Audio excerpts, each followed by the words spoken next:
Salut mes chers abonnés, j'espère que vous allez très bien.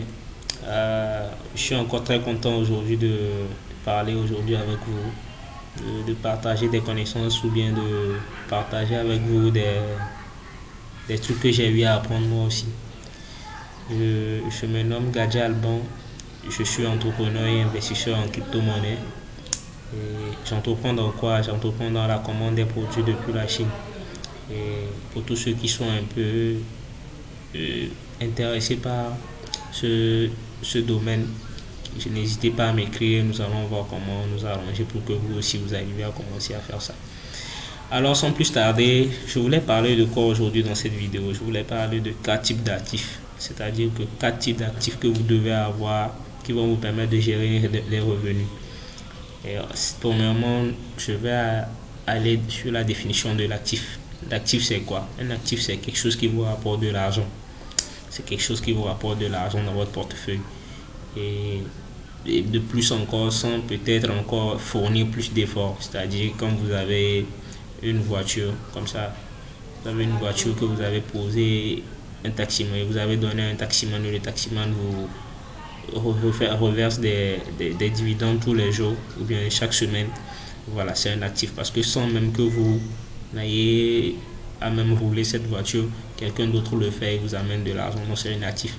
Mais c'est de la même façon, la même voiture aussi peut être un passif parce que quoi, si vous êtes vous-même propriétaire de votre voiture, vous la roulez, il faut mettre du carburant, il faut faire la vidange, il faut faire tout ça là. Donc, et c'est un passif si c'est vous-même qui la roulez.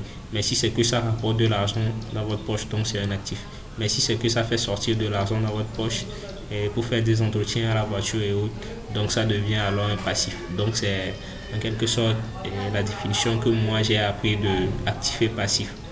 N'hésitez pas à m'écrire aussi si c'est que vous avez une autre définition d'actif ou bien de passif. Là, peut-être que j'aurai à apprendre de chez vous aussi. Alors, sans plus tarder, ces 4 actifs, nous allons entamer le premier actif. Le premier actif, c'est quoi? C'est l'entreprise. Il faut vous créer une entreprise, je vous en prie. Aujourd'hui, on parle d'entreprise, on parle d'entrepreneur, on parle d'entrepreneuriat, de tout, mais les gens pensent que c'est très difficile de créer une entreprise, mais ce n'est pas quelque chose de très difficile, c'est très facile. Moi, je dis même que l'entrepreneuriat, c'est ce qui est très facile même à faire aujourd'hui. Créer une entreprise, c'est très facile. C'est très facile, ce n'est pas un truc très compliqué.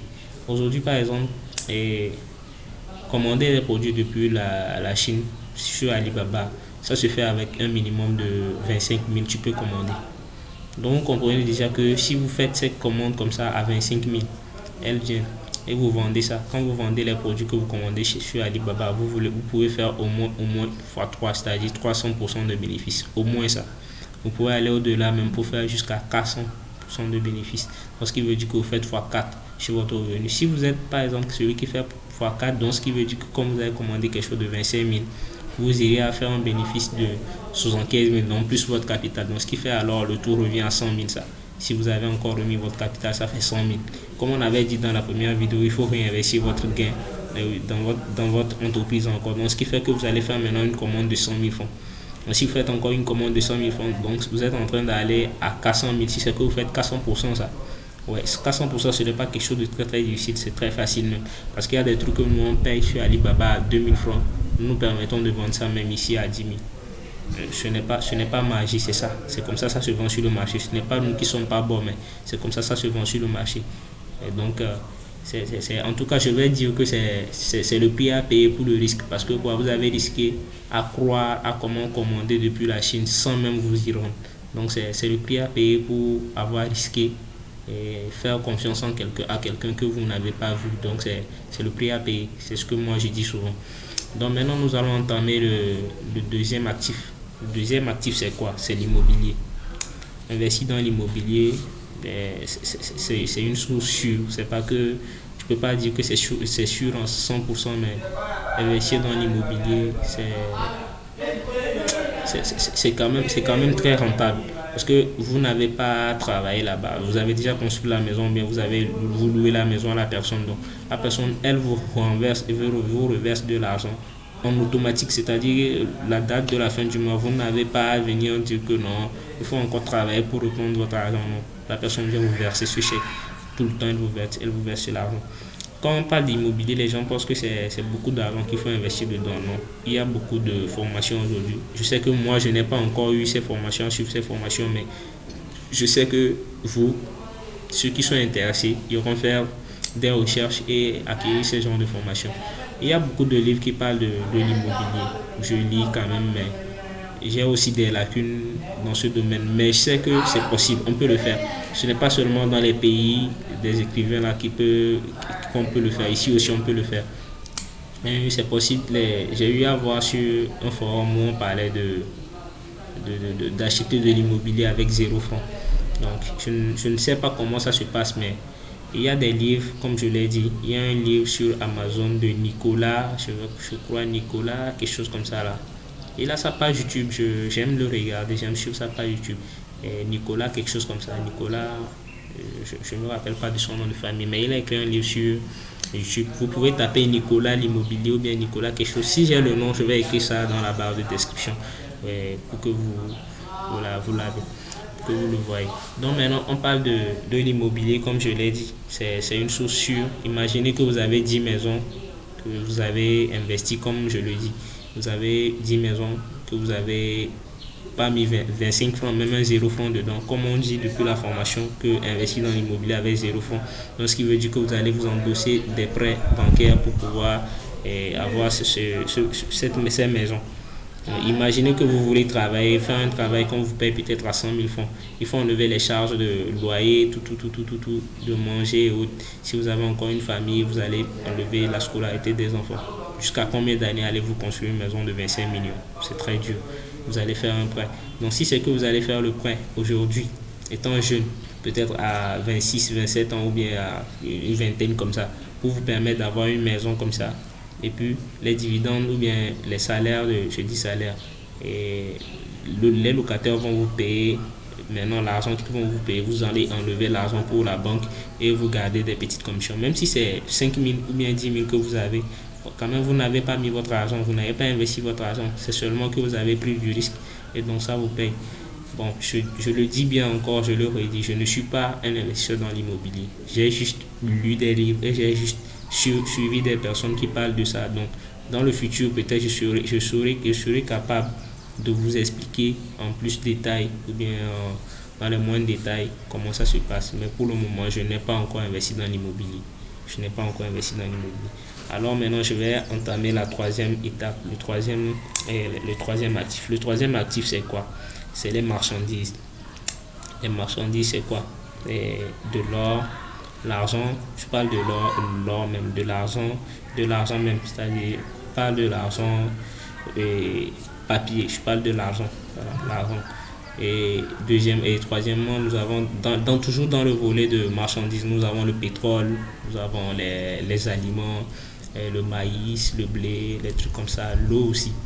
Donc ceux qui vendent par exemple Puata, vous allez voir que c'est aussi de l'argent. Ouais, c'est aussi de l'argent. Et c'est des actifs plutôt. Vous allez vendre ça et puis vous avez des dividendes ou bien vous avez des bénéfices sur ça.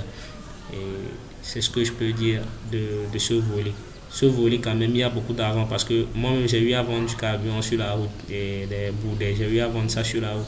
Et dans ça, parfois, on vendait comme 2 ou 3 bidons par jour de 25 litres parce que l'emplacement était bon. Là où on avait placé, mon ami, c'était pour un ami. Là où on avait placé, moi j'étais investisseur seulement, j'ai investi avec quelque chose d'un bidon. J'avais payé un bidon au début, après j'ai gagné de l'argent, on a payé encore 2 bidons augmentés. Donc on évoluait comme ça. Mais c'était un truc un peu illicite parce que c'était pas agréé. On poursuivait les gens qui vendaient sur la route de l'essence. Mais bon, en tout cas, on a pris le risque quand même de faire et on a eu des petits bénéfices quand même. J'ai aimé quand même l'expérience. Parce que parfois, nous on vendait, moi-même je venais là-bas pour vendre, on vendait comme 3 4 bidons par jour, parfois, parce que l'emplacement était bon, comme je le disais, l'emplacement était bon.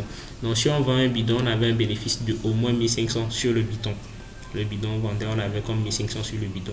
Mais maintenant, avec comment le prix du bidon a encore augmenté, le prix de l'essence a encore augmenté, donc je crois que c'est comme ça aussi, les bénéfices vont encore augmenter là-bas, parce que on achetait le bidon, je crois que c'était à 8500 et on vendait ça, parce que ça dépend de comment vous mesurez aussi le litre. On vendait ça à, je crois, 11 500 ou parfois si on mesure bien, on peut arriver à 12 000.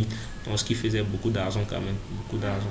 Et parfois aussi, si vous ne savez pas bien mesurer aussi, on peut se retrouver à 9500 ou bien en tout cas, il y a toujours la perte parce que l'essence aussi, parfois le gaz s'évapore et vous pouvez vous retrouver à 10 000 francs lorsque vous avez payé à 8500 pour vous retrouver à 10 000 francs. Donc, j'ai juste pris le minimum de gains qu'on gagnait quand même. Donc, parfois, on rentrait à la maison avec quelque chose de 5000, 3000 comme ça comme bénéfice. Et moi aussi, je prenais une petite part et lui aussi prenait. Quand même, on ne tuait pas quand même le business, mais on faisait de telle manière à ce que ça augmente. On a grandi dedans quand même, mais bon, comme c'était un peu illicite et on a eu des petits soucis, donc on a eu à arrêter. Mais bon, moi je vous conseille quand même de vous lancer dans quelque chose qui n'est pas illicite, quelque chose qui est quand même agréé ou bien quelque chose qui est quand même protégé, ou bien je ne sais pas comment je vais vous le dire, mais quelque chose qui est quand même soutenu par l'État, quelque chose qui n'est pas illicite, qui est licite quand même, qui est clair, que vous pouvez faire sur du long terme. Par exemple, des marchandises comme ça, les gens peuvent dire qu'ils vont vendre des boucles d'oreilles de femmes. J'ai vendu ça avec la maman aussi, donc je croyais que ça marchait beaucoup. Quand elle venait pour acheter des nouveaux colis pour chaînes et trucs, des bagues et autres, moi je vendais l'ancienne, ce qui restait, donc les trucs de liquidation. Moi je liquidais ça et moi aussi je faisais des bénéfices et je la rendais des comptes. Donc il y a aussi de l'argent dedans. Et pour ceux qui vont vouloir entamer ce volet, moi comme j'ai déjà eu à faire ça, je sais qu'il y a un peu d'argent dedans. Donc s'ils veulent se lancer dans ça, moi je leur conseille de se lancer dans le volet de vente de bijoux, chaînes, médailles et autres. Donc c'est presque ce que je peux dire de marchandises.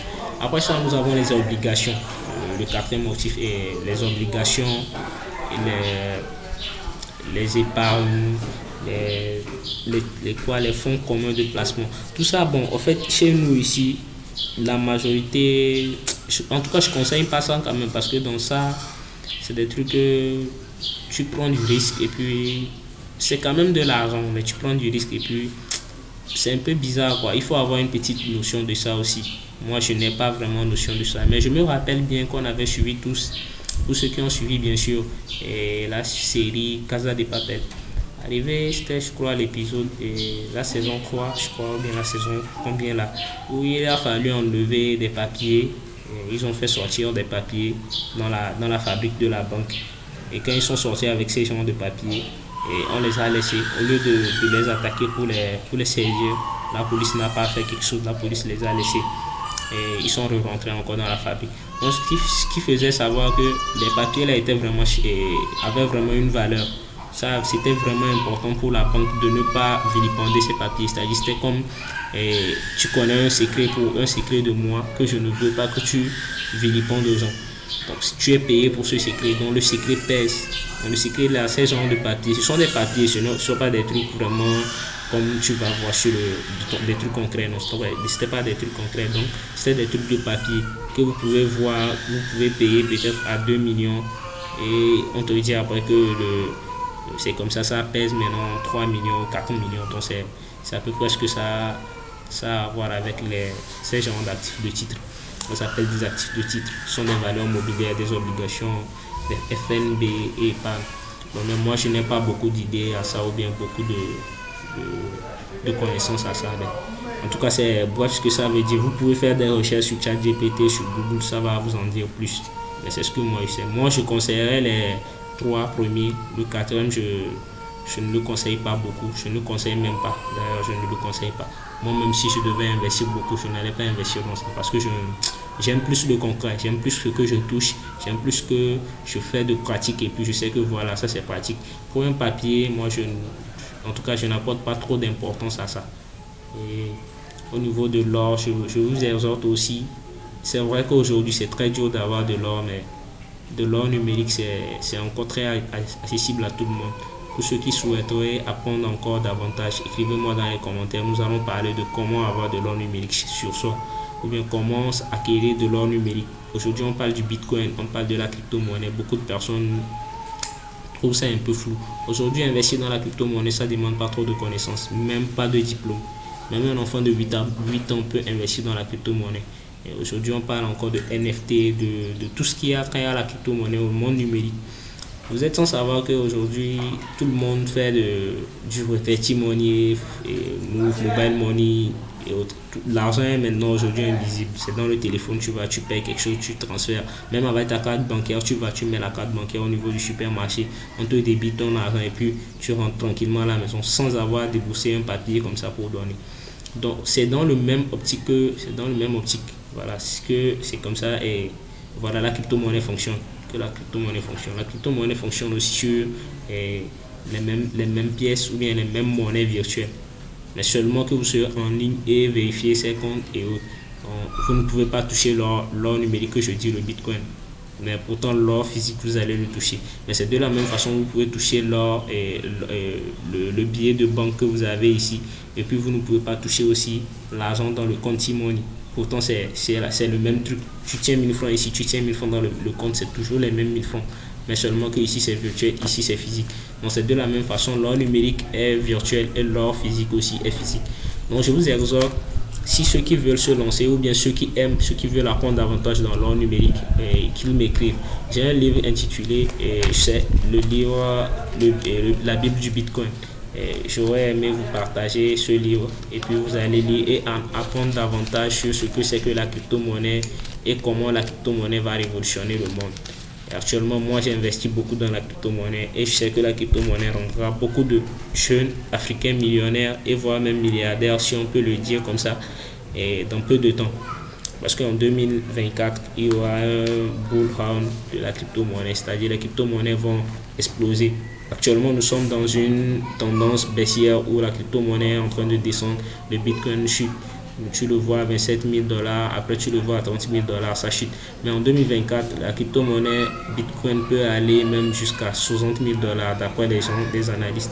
Ça peut aller à 60 000 $. Je vais vous dire quelque chose dans cette vidéo pour terminer. Les mêmes histoires se répètent depuis la création de, je peux dire pas du monde, mais oui, on peut le dire comme ça, du monde. Les mêmes histoires se répètent. Vous allez trouver que les mêmes histoires qui ont eu à se répéter dans les années, je peux dire, depuis la venue de Jésus, peut-être je peux dire comme ça, même de Mahomet, toutes ces histoires, si toutes ces histoires ne se répétaient pas, vous allez constater que dans le Coran ou dans la Bible, il n'y aurait pas eu des trucs qui se sont passés là-bas, qu'on a eu à écrire, et quand vous jugez les mêmes propos, ici aussi ça s'applique. C'est parce qu'il y a des trucs qui se sont passés là-bas et ça se répète aujourd'hui ici.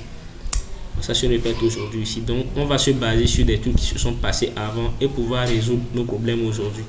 Donc, s'il y a eu des crises économiques depuis 2008, des crises économiques de 2008 ou bien de 1929, donc, il faut suivre ces trucs et comment faire pour remédier à ça, donc pour résoudre les crises économiques qu'il y aura prochainement.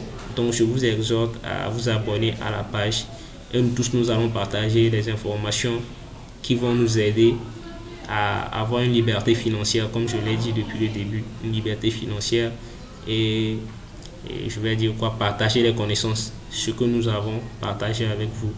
Et comme moi j'aime beaucoup apprendre des gens et je crois que vous allez m'apprendre aussi de ce que vous avez et nous allons tous avancer. Merci beaucoup à vous.